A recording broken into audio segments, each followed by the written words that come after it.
Statistical physics का topic discuss करेंगे। जो टॉपिक हमारे पास क्या है, पार्टिकल्स के ऊपर है कि हमारे पास कितने तरह के पार्टिकल्स होते हैं। हमारे पास नेचर में दो तरह के पार्टिकल्स होते हैं। एक होते हैं पार्टिकल्स जो मुझे इस नेक्ड आई से दिख रहे हैं, और एक ऐसे पार्टिकल्स हैं जो मुझे नेक्ड आई से नहीं दिख रहे। ठीक है, अब जैसे मेरे सामने ये मोबाइल फोन है, तो ये मोबाइल फोन क्या है, मेरे लिए विजिबल है ना। अगर मैं बात करूं इलेक्ट्रॉन की, ठीक है, गैस के पार्टिकल्स की बात करूं, तो वो मेरे लिए विजिबल नहीं है। तो जो चीज मुझे दिख रही है हम उसको क्लासिकल में रखते हैं, और जो चीज मुझे नहीं दिखती है वो हम किस में रखते हैं, क्वांटम में रखते हैं। और आगे क्वांटम भी हमारे पास दो आगे सब कैटेगरीज में डिवाइड हो जाती है। एक होते हैं बोसॉन्स और एक होते हैं फर्मियोन्स।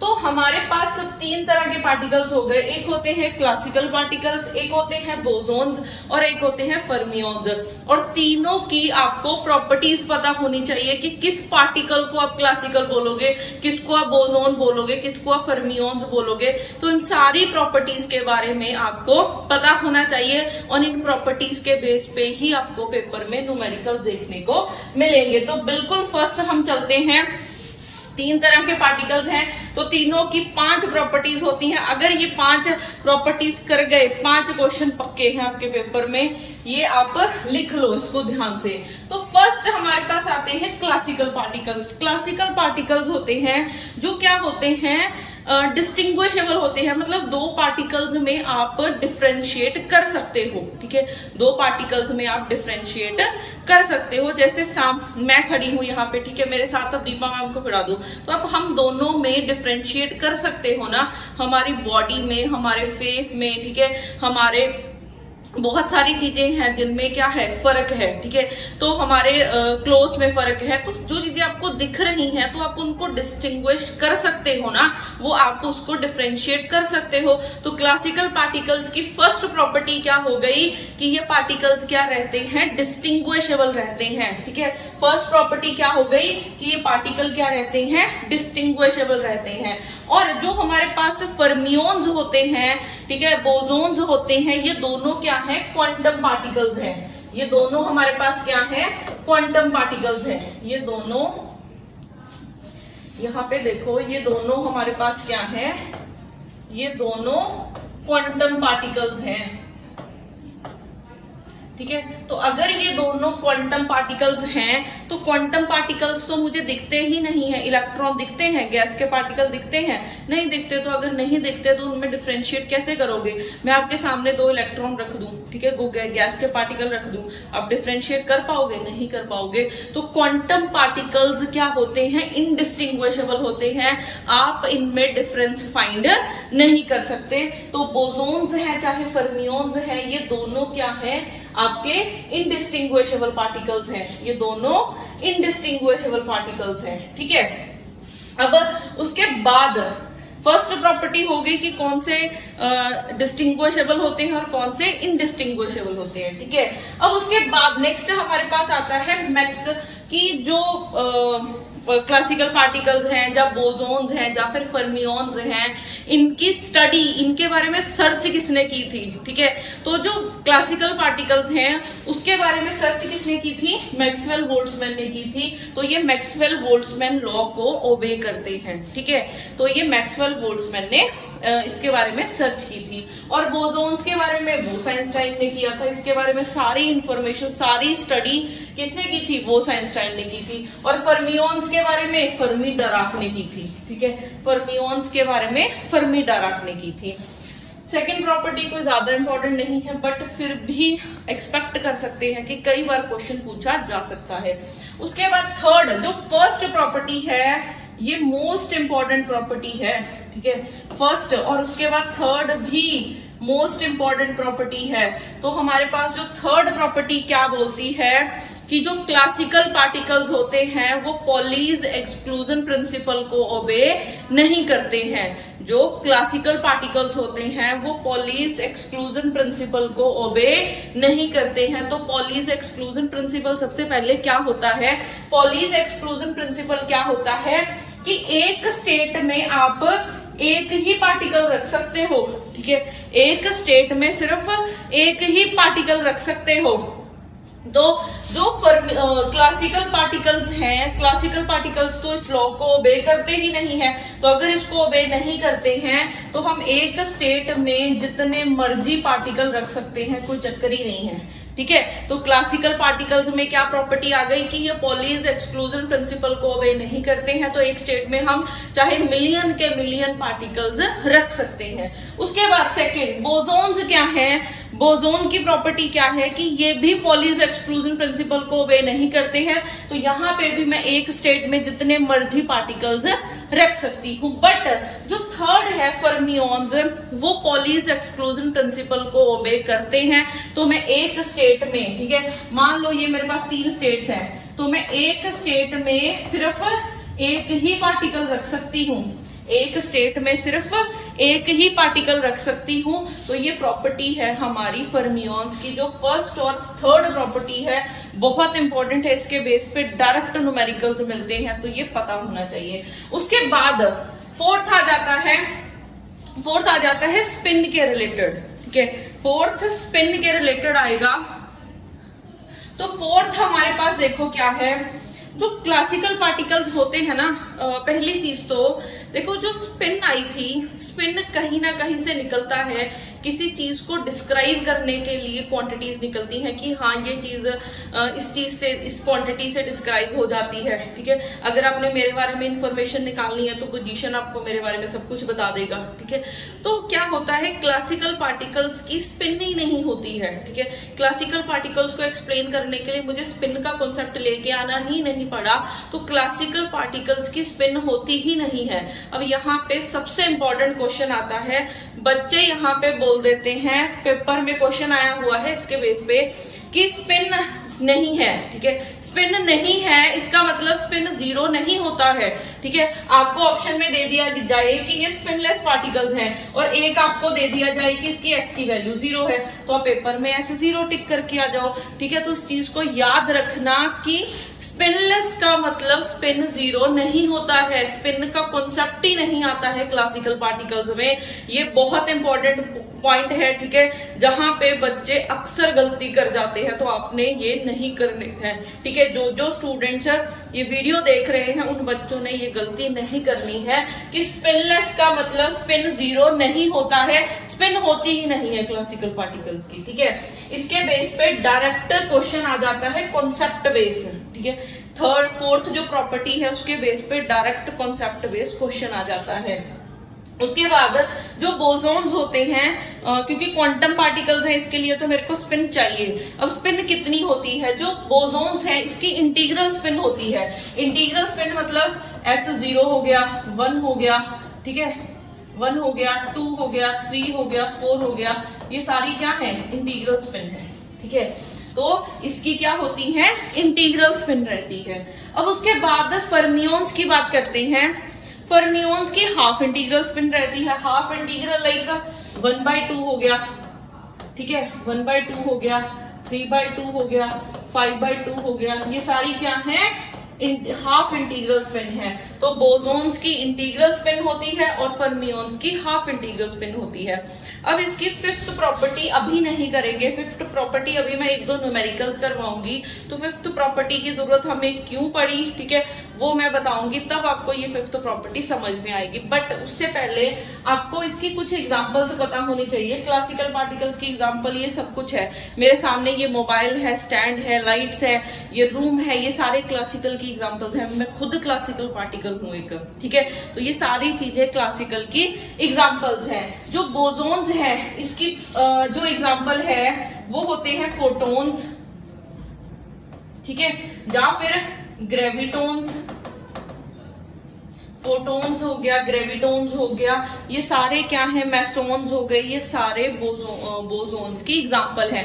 फर्मियोन में क्या आ जाते हैं, इलेक्ट्रॉन आ जाते हैं, ठीक है, न्यूट्रॉन है, प्रोटॉन है, ये सारी एग्जांपल्स हैं किसकी, फर्मियोन्स की। ठीक है, तो अभी तक हमने 4 प्रॉपर्टीज की हैं और चारों की चारों बहुत इंपॉर्टेंट है। अब हम प्रॉपर्टीज को समझेंगे बाय एग्जांपल्स, ठीक है, तो अभी हम इन प्रॉपर्टीज को समझेंगे बाय एग्जांपल्स। तो नेक्स्ट देखो, अब एमसीक्यूज करते हैं इसके।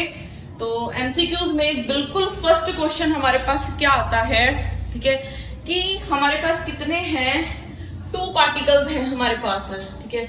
हमारे पास क्या है, 2 पार्टिकल्स हैं और 2 ही एनर्जी स्टेट्स हैं, ठीक है। 2 पार्टिकल्स हैं और 2 ही एनर्जी स्टेट्स हैं। ये दे रखा है ना, consider a system of 2 particles which can occupy any of the 2 single energy states, ठीक है। 2 एनर्जी स्टेट्स होती हैं।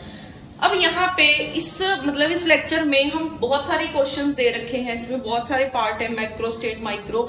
मैं सिर्फ नंबर ऑफ वेज की बात करूंगी यहाँ पे।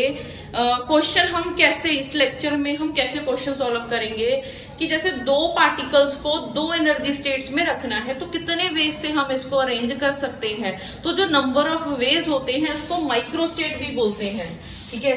जो नंबर ऑफ वेज होते हैं उसको हम माइक्रो स्टेट्स भी बोल देते हैं, ठीक है। इस लाइन को लिख लो, नंबर ऑफ वेज को हम माइक्रो स्टेट भी लिख देते हैं। तो ये पॉइंट आपको पता होना चाहिए। अब हमारे पास क्या है कि 2 पार्टिकल्स हैं, 2 एनर्जी स्टेट्स हैं। अब हमने करना क्या है कि अगर ये 2 पार्टिकल क्लासिकल पार्टिकल होते, अगर ये 2 बोसॉन्स होते तो कितने वेज बनेंगे, अगर 2 पार्टिकल फर्मियोन्स है तो कितने वेज बनेंगे, ये निकालना है हमने, ठीक है। अब क्लासिकल पार्टिकल की एग्जांपल याद करो, मतलब एग्जांपल बोल रही हूँ, प्रॉपर्टी याद करो। प्रॉपर्टी क्या थी कि ये पहली चीज, ये क्या होते हैं, डिस्टिंग्विशेबल होते हैं।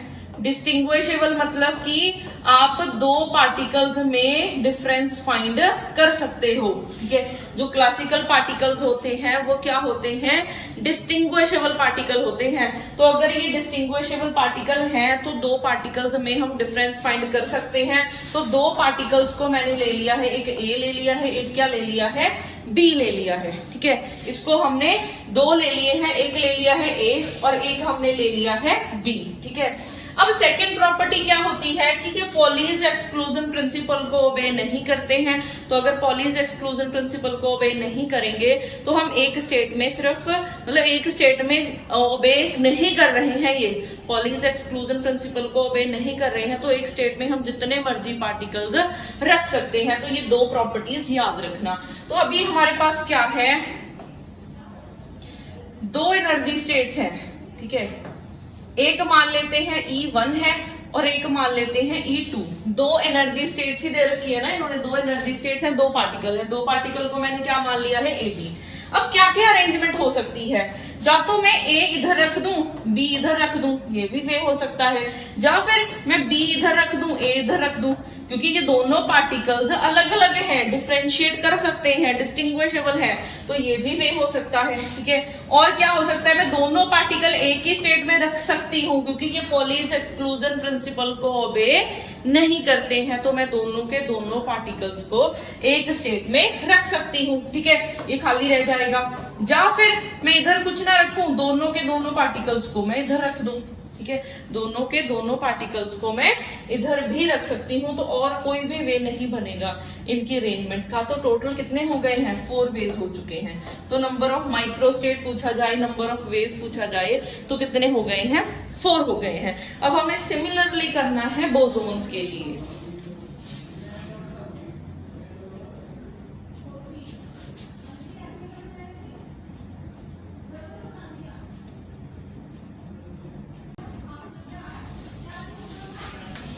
अब हमने नेक्स्ट करना है बोसोन्स के लिए। तो बोसोन्स के लिए क्या होगा, बोसोन की प्रॉपर्टी क्या है कि इनडिस्टिंग्विशेबल है। इनडिस्टिंग्विशेबल मतलब मैं 2 पार्टिकल्स में डिफरेंस फाइंड नहीं कर सकती।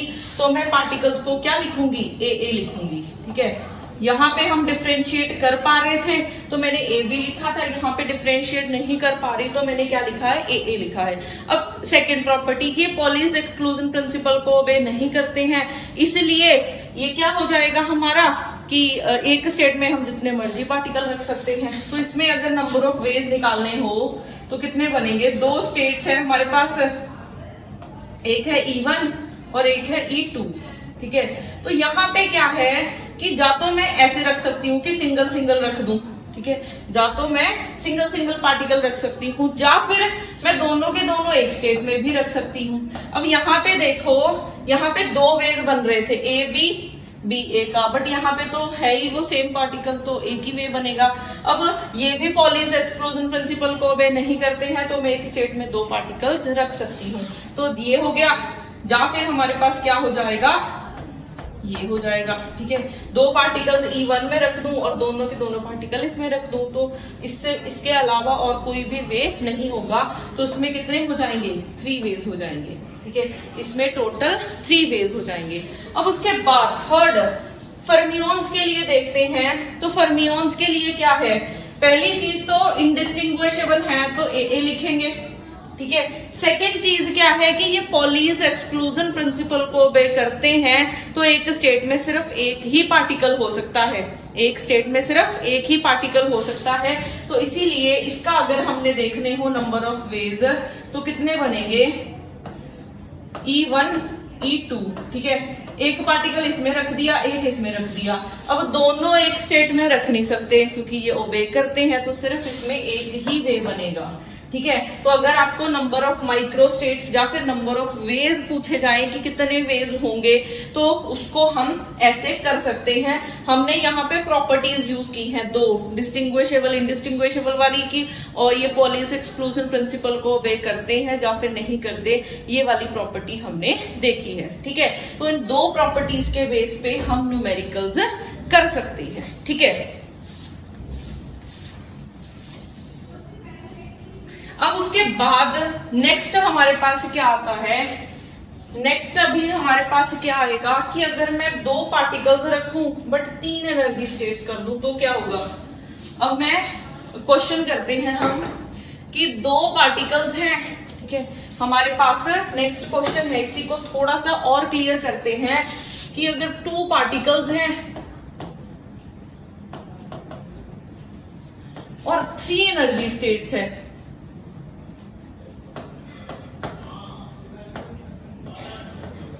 कि दो पार्टिकल्स हैं और 3 एनर्जी स्टेट्स हैं, तो कैसी अरेंजमेंट होगी। फर्स्ट, अगर ये क्लासिकल पार्टिकल हुए तो कितनी अरेंजमेंट बनेगी,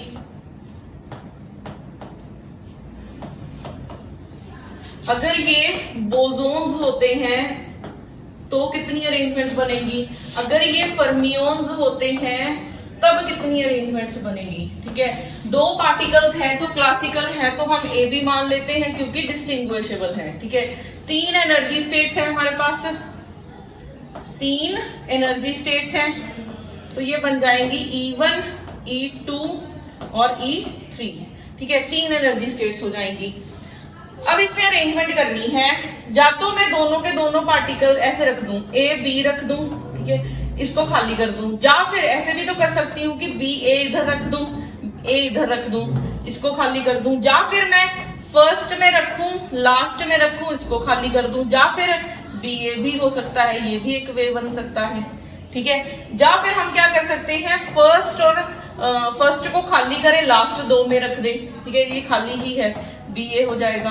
और कौन सा वे हो सकता है, और हमारे पास वेज हो सकते हैं कि ए बी दोनों में एक स्टेट में रख दूं, क्योंकि ये पॉलीज एक्सक्लूजन प्रिंसिपल को ओबे तो करते नहीं है, तो मैं एक स्टेट में दोनों पार्टिकल रख दूं, इनको खाली कर दूं, या फिर मैं सेकंड में रख दूं, इन दोनों को खाली कर दूं, या फिर मैं लास्ट में रख दूं, फर्स्ट 2 खाली कर दूं, तो ये वेज बनेंगे, ठीक है। तो टोटल कितने वेज बने, 9 वेज बने, टोटल 9 वेज बने, ठीक है।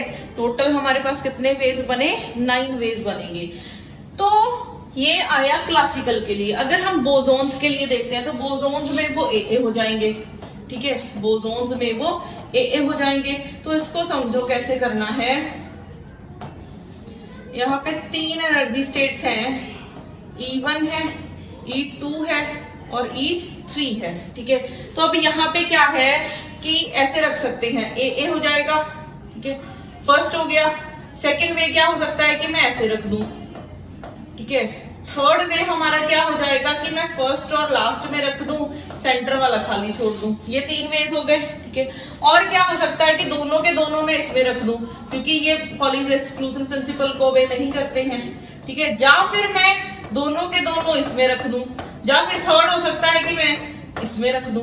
तो टोटल इसके अलावा कोई भी और वेज नहीं आएंगे, तो टोटल कितने वेज बनेंगे? 6 वेज बनेंगे, ठीक है, टोटल 6 वेज बनेंगे। अब फर्मियोन्स पे आते हैं। फर्मियोन्स के लिए क्या बनेगा? 3 एनर्जी स्टेट्स है हमारे पास, 3 एनर्जी स्टेट्स है, E1 है, E2 है और E3 है, ठीक है। और अब ये पॉलीज एक्सक्लूजन प्रिंसिपल को obey करते हैं, तो एक स्टेट में मैं एक से ज्यादा पार्टिकल नहीं रख सकती, तो इसमें क्या होगा, या तो मैं इस फर्स्ट 2 में रख दूं, ठीक है, फर्स्ट 2 में रख दूं, या फिर मैं क्या कर सकती हूँ, लास्ट 2 में रख दूं, या फिर मैं फर्स्ट और लास्ट में रख दूं। इसके अलावा और कोई वे नहीं बनेगा। ये वाले 3 केसेस आएंगे नहीं, क्योंकि एक से ज्यादा मैं पार्टिकल एक स्टेट में नहीं रख सकती, तो इसमें कितने वेज आ जाएंगे? 3, ठीक है। तो ये हमने क्वेश्चन किया है कि अगर 2 पार्टिकल्स को 3 एनर्जी स्टेट में अगर हमने अरेंज करना है तो कितने वेज हो सकते हैं, और कितने वेज को हम नंबर ऑफ माइक्रोस्टेट्स बोलते हैं। अब आपके लिए होमवर्क है, वो होमवर्क क्या है, आपने यहाँ पे क्वेश्चन करना है। क्वेश्चन ये करना है कि 3 पार्टिकल्स हैं और 3 एनर्जी स्टेट्स हैं। 3 पार्टिकल्स हैं, 3 एनर्जी स्टेट्स हैं। आपके पास 3 पार्टिकल हैं और 3 ही एनर्जी स्टेट्स हैं। आपने क्लासिकल के लिए भी करना है, बोसोन्स के लिए भी करना है और फर्मियोन्स के लिए भी करना है। ये आपका होमवर्क है, ठीक है। अब जब आप इस चीज को करोगे ना, पहले देखो 2 पार्टिकल्स 2 एनर्जी स्टेट, तो 4 3 1 ऐसे आ रहे थे, ठीक है। बट जैसे मैंने 2 पार्टिकल्स वाला किया, 3 एनर्जी स्टेट्स कर दी, तो वेज बढ़ गए, 9 आ गया, 6 आ गया, 3 आ गया। बट अगर 3 पार्टिकल 3 एनर्जी स्टेट करूँ ना, वो 27 तक काउंटिंग चली जाती है। तो जैसे जैसे नंबर ऑफ पार्टिकल्स बढ़ रहे हैं, वैसे वैसे जो नंबर ऑफ वेज हैं वो फाइंड करने थोड़े से लेंथी हो रहे हैं। तो इस पेपर में अब इतना टाइम तो है नहीं कि 10-15 मिनट हम एक ही क्वेश्चन पे लगा दें, तो पेपर में हमें कुछ सेकेंड में सॉल्व करना है। तो उसके लिए हमारे पास क्या है, उसके लिए हमारे पास क्या है कि हम इसकी एक जनरलाइज फॉर्मूला करते हैं जो बहुत ही इंपॉर्टेंट है, ठीक है। सबसे पहले आता है क्लासिकल पार्टिकल्स के लिए, सबसे पहले आएगा क्लासिकल पार्टिकल्स के लिए, फिर आ जाएगा बोसोन्स के लिए, ठीक है, फिर आएगा फर्मियोन्स के लिए, ठीक है, फिर आ जाएगा फर्मियोन्स के लिए। तो ये फॉर्मूला देखो कैसे बनेगा। नंबर ऑफ माइक्रोस्टेट्स या फिर नंबर ऑफ वेव्स को मैं ओमेगा से डिनोट कर रही हूं। तो इसमें फॉर्मूला क्या है, फॉर्मूला इसमें क्या है, g की पावर n, ठीक है, g की पावर n। अब g क्या है, n क्या है, n है नंबर ऑफ पार्टिकल्स, n क्या है, नंबर ऑफ पार्टिकल्स, और जो g है वो है number of energy states, number of energy state. तो 2 चीजें हैं, एक हमने नंबर ऑफ पार्टिकल्स देखे, एक नंबर ऑफ एनर्जी स्टेट्स देखी। तो n नंबर ऑफ पार्टिकल्स हैं और g क्या है, नंबर ऑफ एनर्जी स्टेट्स। तो यहाँ पे फॉर्मूला क्या है कि जब भी नंबर ऑफ वेज या नंबर ऑफ माइक्रोस्टेट निकालनी हो तो g की पावर n कर देनी है आपने, ठीक है। बोसोन्स के लिए क्या बनेगा, ये फॉर्मूला होता है n प्लस g माइनस 1 का फैक्टोरियल, ठीक है। तो दोबारा लिख देते हैं, n plus g minus 1 factorial divided by n factorial. इसका देखो ये ऐसे है कि इसका फैक्टोरियल आ जाएगा, फिर इसका फैक्टोरियल आ जाएगा, g माइनस 1 का फैक्टोरियल, ठीक है।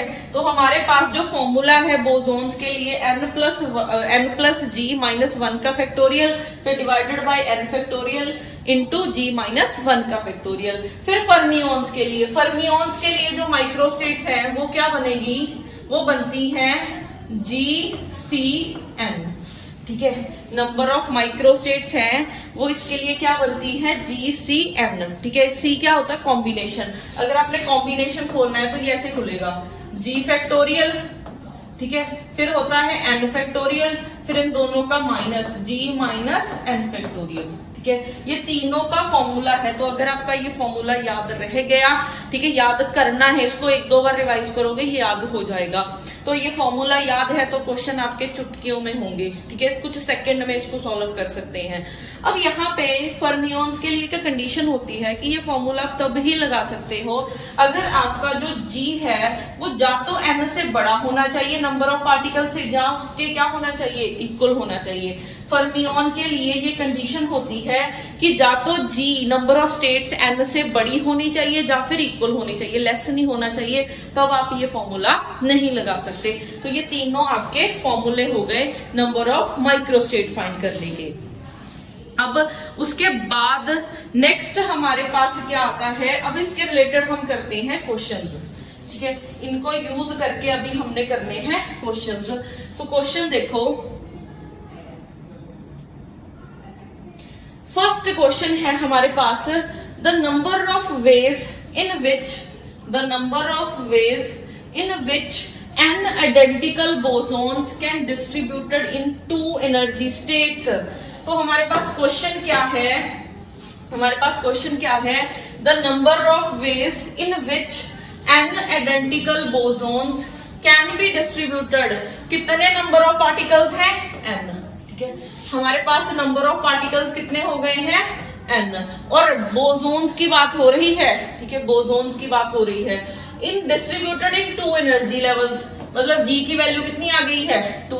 तो नंबर ऑफ वेज फाइंड करने हैं तो बोसोन्स के लिए फॉर्मूला क्या होता है, n प्लस जी, ठीक है, -1 का factorial divided by n factorial g -1 का फैक्टोरियल, ठीक है, ये फॉर्मूला है। वैल्यू सब्स्टिट्यूट कर दो, n हो जाएगा प्लस 2 -1 का factorial divided by n factorial 2 -1 factorial. तो अब यहाँ पे 2 -1 1 हो जाएगा, तो ये n प्लस 1 फैक्टोरियल बन जाएगा, ठीक है। फिर उसके बाद n फैक्टोरियल है और 1 का फैक्टोरियल 1 ही होता है, साथ में क्या आ जाएगा, 1 फैक्टोरियल। अब इसको ओपन कर लेते हैं फैक्टोरियल को, फैक्टोरियल ओपन होगा, इसको मैं लिखूंगी n plus 1 into n factorial तक ही ओपन करूंगी, क्योंकि मेरे को नीचे दिख रहा है n से n कैंसिल हो जाएगा, क्योंकि नीचे है n फैक्टोरियल। तो n फैक्टोरियल से n फैक्टोरियल कैंसिल, तो आपका आंसर क्या हो गया, n प्लस 1। तो यहाँ से ऑप्शन नंबर ए क्या हो जाएगा, करेक्ट हो जाएगा, ठीक है, ऑप्शन नंबर ए करेक्ट हो जाएगा। अब किसी को अगर फैक्टोरियल भी सॉल्व करना नहीं आता, भूल चुके हो आप, तो जो फैक्टोरियल है वो ऐसे ओपन होता है, इसको लिखते हैं n-1, ठीक है, n-2 अप टू कहां तक जाना है, 1 तक जाना है आपने, अप टू कहां तक जाना है, 1 तक, मतलब n से माइनस करते चले जाओ, अप टू कहां तक जाना है, 1 तक। जैसे मैंने 3 का फैक्टोरियल ओपन करना है तो कैसे ओपन करूंगी, 3 इंटू 2 इंटू 1, ठीक है, 1 का फैक्टोरियल 1 होता है। 5 का ओपन करेंगे, 5 into 4 into 3 into 2 into 1 factorial, ठीक है, ये रहेगा। अभी उसके बाद नेक्स्ट हमारे पास क्वेश्चन आता है इसी के रिलेटेड,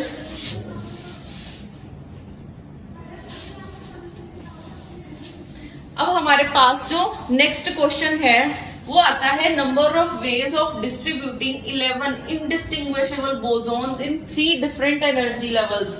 अब हमारे पास क्या है, नंबर ऑफ पार्टिकल्स कितने हैं, 11 है।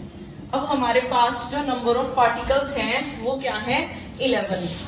तो n की वैल्यू हो गई है 11 और 3 डिफरेंट एनर्जी स्टेट्स, तो g की वैल्यू कितनी हो गई है, 3 हो गई है, g की वैल्यू कितनी हो गई है, 3, ठीक है। अब बोसोन्स की बात कर रहे हैं, तो अगर बोसोन्स की बात कर रहे हैं तो फॉर्मूला क्या था, n प्लस g, ठीक है, n प्लस g -1 का factorial divided by n factorial g -1 factorial.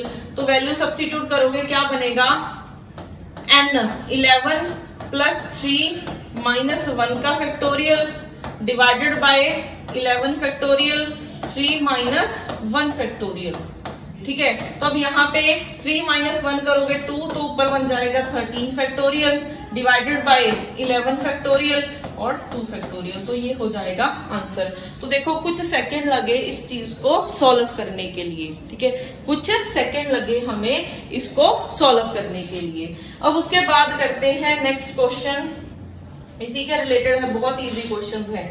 तो ये मास्टर कैडर 2022 में आया हुआ है, ये क्वेश्चन हमारा मास्टर कैडर 2022 में आया हुआ है और बहुत इजी क्वेश्चन है। क्या पूछा है उन्होंने, number of different ways of arranging 6 bosons, boson की बात हो रही है। तो नंबर ऑफ वेज क्या होते हैं बोसोन के लिए, n प्लस g माइनस 1 का factorial divided by n factorial g minus 1 का फैक्टोरियल, ठीक है। अब number of ways of 6 bosons, number of particles कितने हैं 6, और अरेंज कितने में करना है, arrange bosons in 4 phase space shells, 4 energy levels में डिस्ट्रीब्यूट करना है इसको। तो g की वैल्यू कितनी आ गई 4। तो इसको सॉल्व करेंगे, क्या बनेगा 6 प्लस 4 माइनस 1 का factorial divided bye 6 factorial 4 minus 1 का फैक्टोरियल, ठीक है, इक्वल हो जाएगा, ये 10 है माइनस 1 तो 9 factorial divided bye 6 factorial 4 minus 1 3 factorial. तो इसको सॉल्व करेंगे, 9 को हम 6 तक ओपन करेंगे, 9 into 8 into 7 into 6 factorial divided bye 6 factorial, 3 को ओपन कर लो, 3 इंटू 2 इंटू 1 फैक्टोरियल, 6 से 6 हो गया कैंसल, 3 से ये कैंसल होके 3 आ जाएगा, 2 ये कट गया 8 के साथ, तो ये बन गया 12 इंटू 7, 12 इंटू 7 कितना होता है 84, ठीक है। तो इसका आंसर क्या हो जाएगा 84 हो जाएगा। तो देखो कितने सेकंड लगे, किस कौन बच्चे इनको डिफिकल्ट बोल रहे थे कि पता नहीं कहाँ से आउट ऑफ सिलेबस क्वेश्चन डाल दिया। तो कोई आउट ऑफ सिलेबस नहीं है, जिस लेवल की प्रिपरेशन चाहिए ना वो लेवल की प्रिपरेशन आप करके नहीं गए। 5 मंथ मेरे साथ लगाओ, बताऊंगी आपको कि मास्टर कैडर के लिए क्या लेवल चाहिए, किस लेवल की प्रिपरेशन चाहिए। और बहुत इजी है फिजिक्स, बट उसको ढंग से पढ़ना है आपने, ठीक है। फिजिक्स को रट्टे नहीं लगाने हैं, बेसिक कॉन्सेप्ट अपने फंडे क्लियर करने हैं आपने, ठीक है। तो ये क्वेश्चन हमारा हो गया है। उसके बाद नेक्स्ट, ये भी मास्टर कैडर 2022 में आया हुआ है क्वेश्चन। तो ये क्वेश्चन हमारे पास क्या है, consider a system consisting of 2 particles each of which can be in any one of the 3 quantum states 0, E और 3E, मतलब 3 एनर्जी स्टेट्स है हमारे पास, 3 एनर्जी स्टेट्स है, 2 पार्टिकल है। तो n की वैल्यू हो गई 2 और g की वैल्यू हो गई 3। नंबर ऑफ वेज फाइंड करने हैं और पार्टिकल्स क्या है बोसोन्स है, पार्टिकल क्या है बोसोन्स है। तो बोसोन के लिए नंबर ऑफ वेज कैसे लिखेंगे, n plus g minus 1 factorial, ये सारे मास्टर कैडर में आए हुए हैं, ठीक है, g माइनस 1 फैक्टोरियल। तो यहाँ पे वैल्यू सब्स्टिट्यूट करो, 2 प्लस 3 माइनस 1 का factorial divided bye 2 factorial 3 minus 1 का फैक्टोरियल, ठीक है। तो इसको सॉल्व करोगे तो क्या बनेगा, 5 minus 1 4 factorial divided bye 2 factorial 2 factorial. तो 4 को ओपन कर लो तो क्या बन जाएगा, 4 into 3 into 2 factorial divided bye 2 factorial 2 factorial. तो 2 से 2 कैंसिल, ये कट गया 2, तो आ जाएंगे टोटल 6, ठीक है। तो इसका आंसर हो जाएगा 6। तो ये क्या है, कुछ सेकंड लगे इसको सॉल्व करने के लिए, कुछ सेकंड लगे इसको सॉल्व करने के लिए। तो कोई भी स्टूडेंट, ठीक है, कोई भी स्टूडेंट जो बोलता है कि भाई नहीं फिजिक्स नहीं लेनी, ज्यादा बॉटनी जोलॉजी लेके काम चल जाएगा, तो नहीं, ऐसा नहीं है।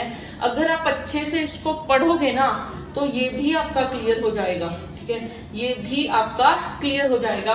पता मेन दिक्कत कहाँ पे आती है, मेन दिक्कत आती है कि आप लोग सिर्फ प्रीवियस ईयर का एनालिसिस करके पढ़ते हो कि प्रीवियस ईयर का भाई एक एक पेपर रट लिया, चलिए अब तो हमारी प्रिपरेशन है पूरी कि 50 में से 50 मार्क्स आ जाएंगे। गलती कर रहे हो आप। कभी भी प्रीवियस ईयर से 30% आता है, 70% न्यू आता है, तो वो 70% नहीं कर रहे, तभी मार्क्स नहीं आ रहे, तभी मास्टर कैडर का पेपर, लेक्चरर का, पीजीटी का पेपर नहीं क्लियर होता, तो वो 70% न्यू हम सीखेंगे। तो हमारी अभी जैसे लाइव क्लासेस स्टार्ट हुई है, डेली 8:30 पे मेरी लाइव क्लास होती है फिजिक्स की। तो कोई भी स्टूडेंट जो प्रिपेयर कर रहे हैं फिजिक्स के लिए हमारी डेली लाइव क्लास ज्वाइन कर सकते हैं। बाकी हम मिलते हैं किसी न्यू टॉपिक के साथ हमारे बंसल एकेडमी के यूट्यूब चैनल पे।